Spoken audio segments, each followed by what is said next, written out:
computer.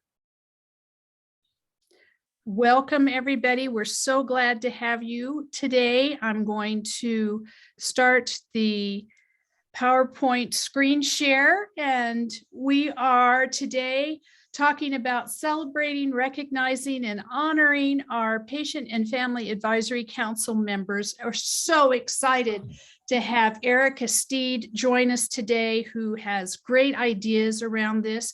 She's the Director of Patient Experience for Wellstar Systems in Augusta, Georgia. No, tell me the right city in Georgia, Erica. I'm in Roswell, Georgia. Roswell, Georgia. Okay. And I'm Lisa Maurice, the Executive Director of Consumers Advancing Patient Safety. Today, we're going to talk about definitions of celebrating, recognizing, and honoring. What exactly do we mean? We're going to talk about examples of incentive items and certificates, when to celebrate, if you don't want to shop, what you can do. How about those vaccines and volunteer and employee gifts for PFAC members, making appreciation part of your culture. And as we're getting going, I just want to mention, if you go to the stop video icon on your screen and push on the little caret, you'll get you'll see a drop-down list that includes virtual backgrounds. If you go to that list and then you look at virtual filters on that, you will find the lovely string of lights filter that you can add to your festive appearance well. And that will only show up, of course, if you share your video screen with us. So that's just a little hint about how that works. Okay, what does it mean to celebrate? It means to acknowledge with a social gathering or an enjoyable activity, or to honor or praise publicly. So when we celebrate, we come together in some way, and that can be virtual as well. We celebrate with a social gathering or enjoyable activity. That is usually involving a little bit more than our regular meetings, doesn't it? So keep that in mind to celebrate. Let's see if I can get this to move. To recognize means to acknowledge or take notice of in some definite way. So to acknowledge with a show of appreciation, and that can take several forms that we'll be discussing, but to acknowledge often the work that our PFAC members have done. That can include their time on the overall advisory committee. It may mean what work they have done in a subcommittee or another committee in the hospital. What have they done for you? We don't just accept that they did it. We want to acknowledge it or recognize it. And honor. Honoring is so important, isn't it? We often think of this in terms of the service that has been offered by our beloved military providers. And I would point out that today, Erica is a veteran, and we appreciate the service that she gave to our country. To honor is to regard or treat someone with admiration or respect, and to treat them with honor. So honor can be a verb and a noun. It means to give special recognition, and it's more than just recognition, it's special recognition. We honor our volunteers who serve on our patient and family advisory councils. So I'm going to turn the time now over to Erica, who can explain some of the things that she has done and the suggestions that we have for how you can achieve these things. Erica, take it away. Thank you so much. So Lisa mentioned Augusta, Georgia. I was in Augusta, Georgia for 15 years. So that's where me and her relationship started. So that's probably what kind of threw her off. However, I've been in the Roswell area for the last 5 years. I transitioned from hospital in Augusta, where I was the manager of patient and family centered care, and got a promotion when I moved up here to the Atlanta market area. So I just want to put that out there. So I want to first start off with show of hands. How many people have heard of the 5 love languages? No, you never read the book or heard anything about the 5 love? Okay, we got thumbs up. Okay, so most recently, a couple of years back, I actually went and I read the book on the 5 love languages for the workplace. So it actually translates more than just in your personal relationships. I said, oh my gosh, I saw I could work on a lot of things in my own personal relationship with my spouse. Then I read the series about your children, their love languages, and then on to the love languages of those that work for you and with you. And it was quite eye-opening, because I'll just be honest with you, for me, it's kind of like, for my employees that work for me, I would say, I mean, they're getting paid a check, right? Like, what else do they need from me? You know, a data boy, hey, how are you doing? But you have to realize that people like to be recognized in a lot of different ways. And this is also true for our patient advisors as well as our volunteers, because for me, they're giving their time freely. Some of them actually are retired, some aren't retired. So I have to be that much more intentional around the gifts and around the incentives and around the recognition that is provided for our PFAC members at the Roswell location. So I'll first start off by saying, and many of you probably already do this, when we have our monthly meetings, we actually have dinner for our PFAC advisors. And when you think about it, in the Metro Atlanta area, there's just a lot of traffic. You want to give them the incentive of, you're coming to this meeting or you're coming to this this working session. The least thing that we can do is make sure that you have eaten for tonight, where you don't have to rush out and go and grab a bite to eat once you leave here the hospital. As you can see here on the screen, a lot of people like to do things around like little treats, you know, the 100 grands. They have a lot of different customized options you can pick for beverages as well as snacks. Next slide. Another incentive that we like to offer more specifically at our hospital is at the gift shop. Our PFAC members, they get a 10% off at the gift shop. So some people say, well, that's not fair. Why is it only PFAC members are getting the 10% off, or our volunteers are the only ones getting the 10% off? But that's just an incentive for our PFAC members as well. They get the 10% off in the gift shop.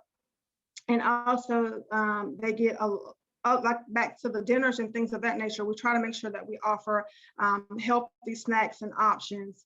It makes no sense for us to just give them candies and pastries and things of that nature. And for the most part, our PFAC members are in the hospital because they, you know, they're become a patient, or their loved one is a patient due to some type of situation in which they need to alter their meal plans. So we try to offer multiple healthy selections for them to choose from when they actually come to the dinners in the afternoons, or when they actually come to have meals in our cafeterias and things of that nature.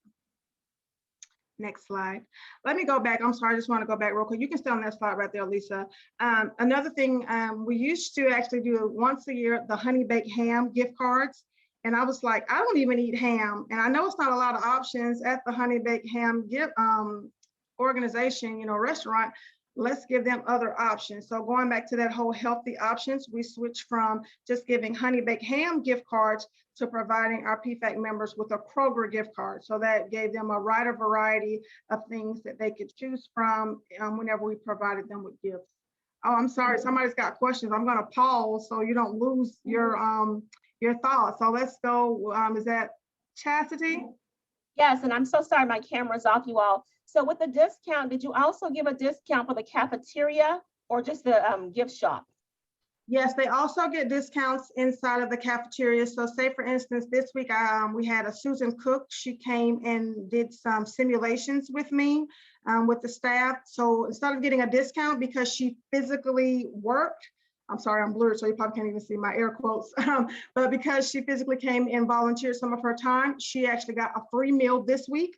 But if she comes on days where she's not, you know, providing, you know, some type of free labor, then they do get a discount. They still get the 10% off. Yes, ma'am. And then if they get the healthy option, there's an additional 10% off. Thank you very much. Thank you. Yes, ma'am. And it looks like Nadine has her hand up as well. Yes, thanks for taking my question, Erica. We're revamping our local PFAC right now. It doesn't come into play with the national one, obviously, because it's virtual, but while we're revamping it, I suggested to the gals I report to now, the co-chairs, I said, you know, I would think twice about having a meal provided. I think it's so distracting. You know, you can't concentrate on the meeting, you're eating, or you're watching somebody else eat. How do you feel about that? So for us, our meetings run about 90 minutes long. And what we do is the first 30 minutes is all around just social gathering, networking, because we don't want to make it feel like it's just very transactional, like we just want something from you. Yes. And some of these people, this is the only outing that they get. They Yes. really look forward to it. They get all dressed up for it. These people have become their friends. So the first 30 minutes is catered to just networking, talking to your buddies, things of that nature. Okay. Then that's put to the side, and then we get to what I like to call in our meetings, the meat and potatoes. They laugh about it. I'm like, okay, guys, it's time for the meat and potatoes.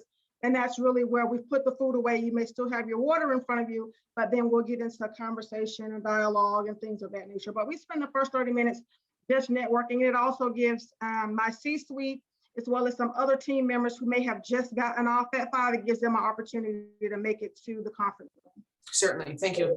And Nadine, I would also suggest that if you have a chance, you could look at the meetings and agenda videos that we have from earlier in this series, where we talk specifically about how to handle that and transition into the meeting from the food.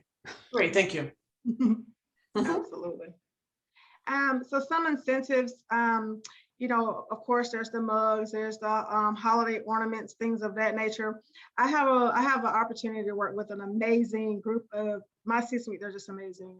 So we have John Paul Kroom and you have Dr. Gadamune.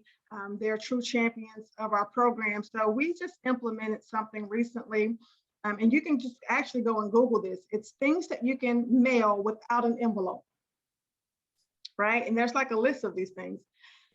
So now we're starting to mail to your home like a Frisbee, because thank you for that great catch, that great safety catch. So if they catch something, this is for like staff included, if they catch something that would have prevented like a medical error or something like that, if a PFAC member comes up, you know, with an innovative idea, think about getting this huge Frisbee in the mail where the CEO has given you like a thank you note on the inside, written a thank you note on the inside. And they're like, why I get this crazy Frisbee from? They can still put it in their car and use it. But then some people, I'm hoping that in the near future, I'll be able to go back into homes to make home visits where we can see some of our Frisbees being utilized, you know, in the area. Next slide, please. Another thing that I know you guys are quite aware of is just certificates. I mean, all of us on this phone, we're probably used to getting certificates. You get your yearly certificates from, you know, your years of service at work. You're probably on several committees already, so you get certificates for that. So certificates may not hold as much weight for you, whereas somebody who's been out of college, school for a long period of time, those certificates mean a lot to them, as well as thank you cards. So what we like to do a lot of is send personal handwritten thank you cards to our patient advisors when they do something special in the organization. And that doesn't have to be something like, oh my gosh, you know, war and peace, they've conquered everything, but just small suggestions, just stepping out of their comfort zone to do something outside of norm, participating on our ethics committee, participating on our quality committees, things of that nature. So we like to provide them. Definitely, we actually just had our presentation with some of them on yesterday, where they get their pins and they got their certificates. And my CEO, John Paul, and my COO, Lindsay Petrini, they were there presenting to them. We normally do our presentations in August, but I'm sure you guys already know there was a change of plans this year in regards to how we normally run our business. Next slide. Also, what was interesting when we were talking about home visits, I'll never forget some of our PFAC members, and this was also when I was at my previous hospital. You would actually go to make home visits with some of the PFAC members, and you would see their certificates either on their mantle, on the walls because it really meant that much to them. So don't think that it's too small. We like to dress it up a little, putting it in like a little frame, not really expensive, but like a frame, getting it signed by somebody. You know, I'm not important enough. They love partnering with me, but the fact that I go and get my CEO's signature, or I go get my COO's signature, or whoever they may have worked with on the ethics committee or something of that nature, if I get those C-suite members' signatures on it, they really do keep those certificates. Okay, sorry about that. Looked like somebody said something in the chat, Lisa. I believe Nadine has raised her hand. Yes, this is kind of near and dear to my heart. I don't need to have accolades or anything, but just having been on PFACs so many years, it is really validating and energizing if you get something. It doesn't have to be monetary by any means, but it's so energizing. Mm-hmm. Yeah. Absolutely. I got a thank you card, just a thank you card in the mail from my COO, and I know she does not give thank you cards. She doesn't give them loosely, which I appreciate that because it holds more value, more weight to it. But I got a thank you card in the mail from her, and I still have it. Like, she gave me that thank you card into my first year of working at Wellstar, and I literally still have that thank you card. I'm not getting rid of that thank you card because it has that much weight and value to me. Yes, I do think the slides will be shared afterwards. And if anybody wants to talk to me offline, I can talk for a long period of time. I'm trying to consolidate my thoughts on the call today if you want to talk even the more. Here's about the win. So some organizations like to celebrate around the winter holidays. We like to be careful in regards to making sure we have like a Christmas social or a Thanksgiving social. We try to stay away from those type of words, trying to be politically correct. For the most part, we have ours in August.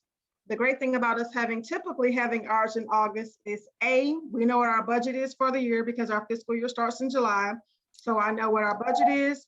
I know what the goals or what our strategic plan is, or what we should be focusing on for the next year to 3 years. So I'm able to mimic or align what I'm doing with what my is doing and what the system is doing. So I just try to keep the same alignment with system goals for us, but we don't call it Christmas or anything. We just have a social typically in the month of August. It just happens to be this time that we did it in the month of December. I don't know if I had anything else I want to say about that one. Okay. Other creative awards, I would just say this may sound a little quirky or whatever, but for us, our PFAC members like giving to other people. So they are very instrumental in helping us with voting. There's like a blind voting that takes place for our DAISY Award. That's for nurses only. We have what's called the Rose Award, and that's for non-nursing individuals. We have physician awards. We have the Shining Star, and actually I had a phone call with my vice president of HR today. They want to start a Leader of the Quarter award.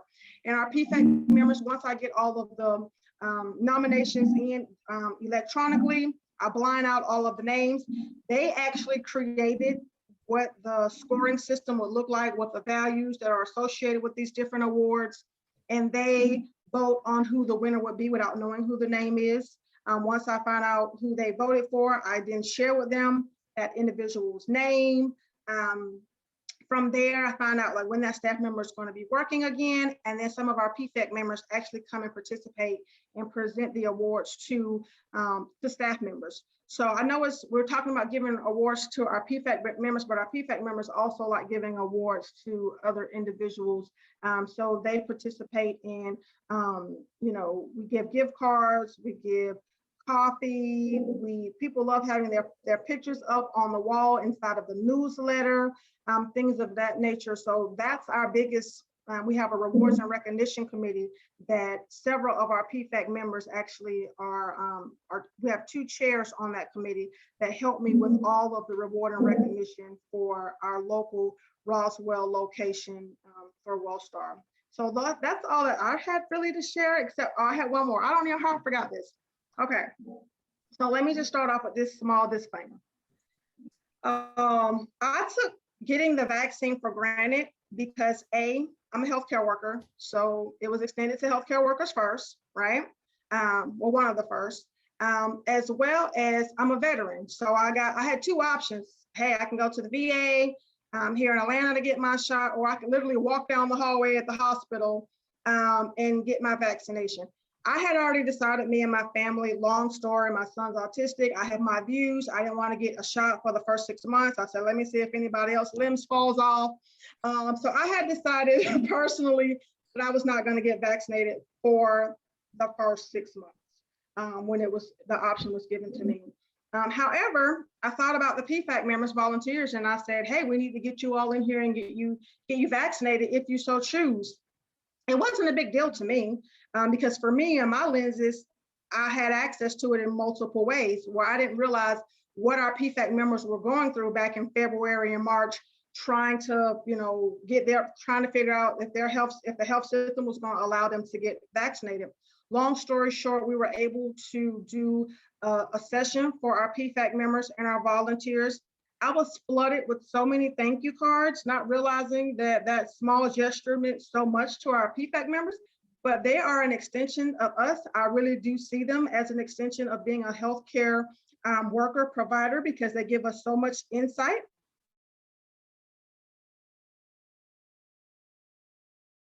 Uh-oh, I think we just lost Erica. Oh, no. Well, as Erica was saying, she was able to offer those vaccines to the PFAC members as volunteers at the Wellstar system. And she got thank you cards from them. And it was really an important moment for her and them in terms of something that she could recognize that they were doing important work in the healthcare system.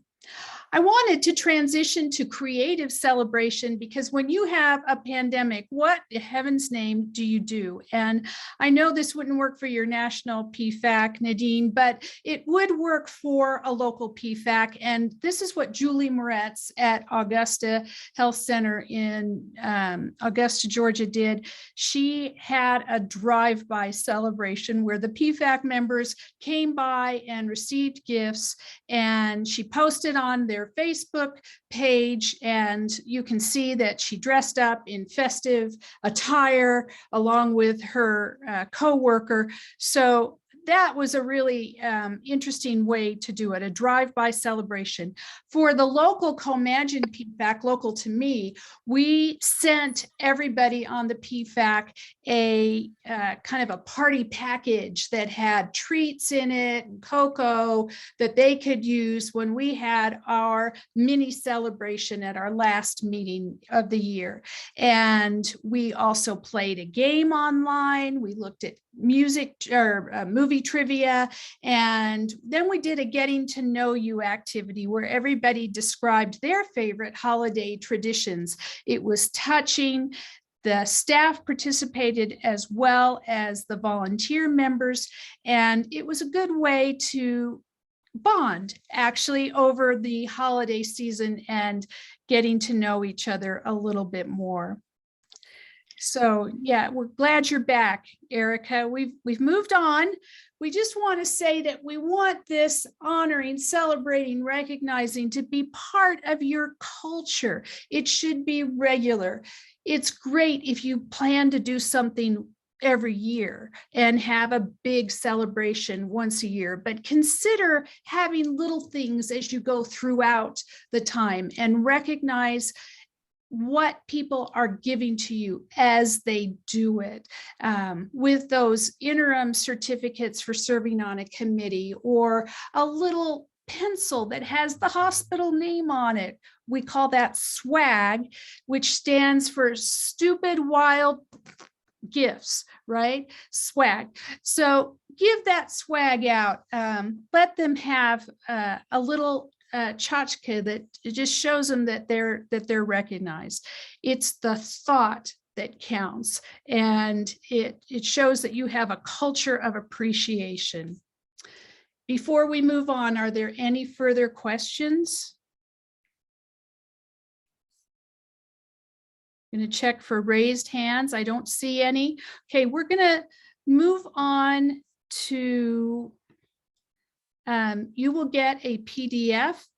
The PDF that I've made up includes everything I included in the slideshow, but we got so much great new information that Eric has shared that I'll be adding that and sending it out to you probably in the next hour or so.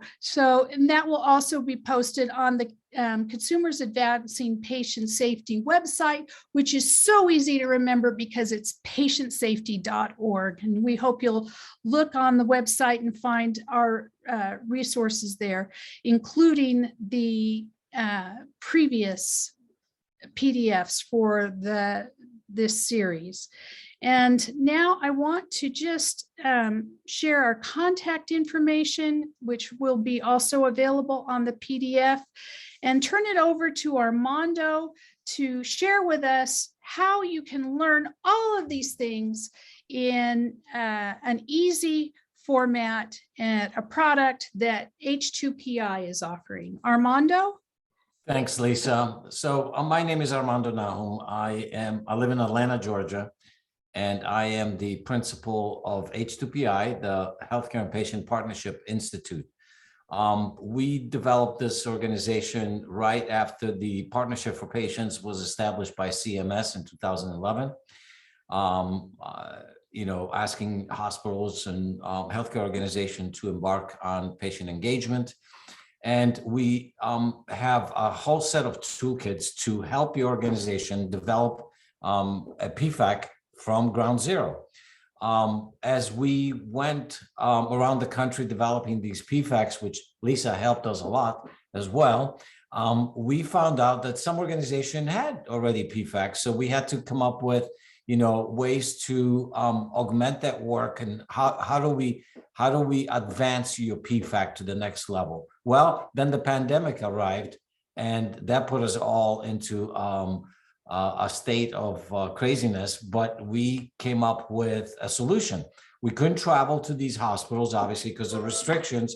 So we developed with a partnership with Activate, which is part of Vizient, by the way. We developed this artificial intelligence software that allows you and your team to go through the entire journey of developing a PFAC from scratch.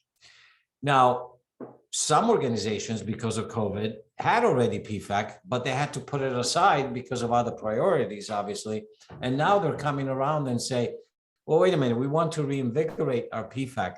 And so, what should we do next? Well, we are actually in the midst of taking this entire journey, which is 35 different modules, and producing a new product, which is how to reinvigorate your PFAC post-COVID. And it will be like a mini version of all this, and it'll allow you to just start new projects and bring your PFACs up to speed. The next thing that we have with this program is called PFAC 2.0, which was generated from a study that we did across the country to find if there was a correlation between patient or person and family engagement and improvement outcomes. And once we found out that there is a correlation, we built these drivers that will allow to take your PFAC to a whole new level. And that is engaging your PFAC members into clinical work. Like I'm involved with an organization out of Baltimore called MedStar Health, and I lead the sepsis work with that organization. So I'll just stop here if you have any questions, but this is a really wonderful program. And Lisa has, if you're interested, Lisa has ways to have you connect with me.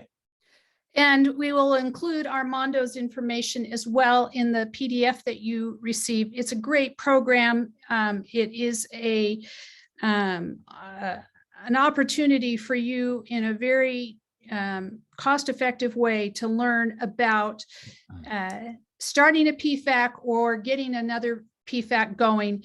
It's been a huge issue that we have seen, that PFACs around the country kind of stalled in a lot of places with the pandemic, and we want to help them get going again.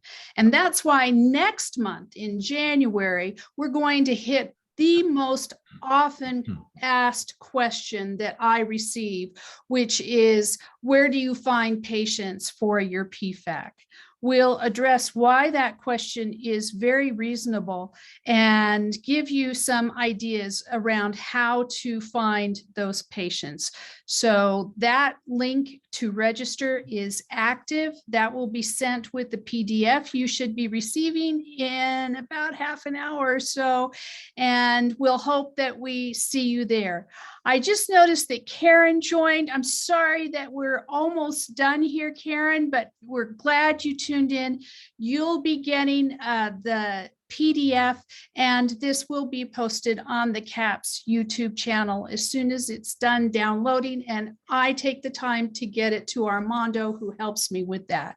So thank you all so much. I hope you have a wonderful holiday season and are able to celebrate it in a way that's meaningful to you, and that your PFAC will have great celebrations and honorings and recognitions going forward. Take care and have a great day. Thank Be you. safe, everyone. Thank you so much.